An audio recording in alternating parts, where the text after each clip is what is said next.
அப்பப்பா ஒரு பிடி சோற தின்னதுக்கு மணி 2. அம்மா வீட்டுக்கு வந்தாலே லேட் ஆயிரும் பாத்துக்காங்க. ஏன்னா கடைக்கெல்லாம் போயிட்டு வந்ததுன்னா சமையல் பண்ணுவாங்க. நிறைய பேரு கமெண்ட்ல நீங்களும் போய் கொஞ்சம் ஹெல்ப் பண்ணி எல்லாம் கொடுங்கன்னு சொல்லுவீங்க. நான் தான் மீனெல்லாம் கழுவி எல்லாம் பறக்கி கொடுப்பேன் மக்களே. எல்லாத்தையும் நம்ம வீடியோல போட்டு சொல்லிட்டு இருக்க முடியாது பார்த்தீங்களா. மத்தியானம் சாப்பாடு சாப்பிட்றோமா, நல்லா பசிக்கு பார்த்துவாங்க. ஏன்னா அம்மா வந்து ரொம்ப டேஸ்டா சமைப்பாங்களா. நம்மளே சமைச்சு சாப்பிடணும்னாதான் நமக்கு பிடிக்காது.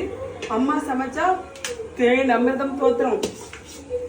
இன்னைக்கு வந்து செங்கல்பட்டு அரிசியில பொங்குன சோறு கொஞ்சம், அதுக்கப்புறமா சூப்பரா வெண்டைக்காய் பொரியல்.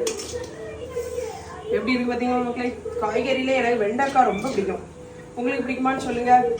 அதுக்கப்புறமா அடிப்பொலியான வறுத்தரைச்ச முட்டி மீன் குழம்பு. பாத்தீங்களா எப்படி இருக்கு பாத்தீங்களா. செம்ம டேஸ்டா இருக்கும். அதுல ஒரு துண்டு குழம்பு, சூப்பரான அடிப்பொலியான சாப்பாடு, மீன் குழம்பு, வெண்டைக்காய் பொரியல். இந்த காம்பினேஷன்ல சாப்பிட யாருக்கெல்லாம் பிடிக்கும் கமெண்ட்ல சொல்லுங்க. வீடியோ பிடிச்சா மறக்காம லைக் பண்ணி சப்போர்ட் பண்ணுங்க. தேங்க்யூ மக்களே.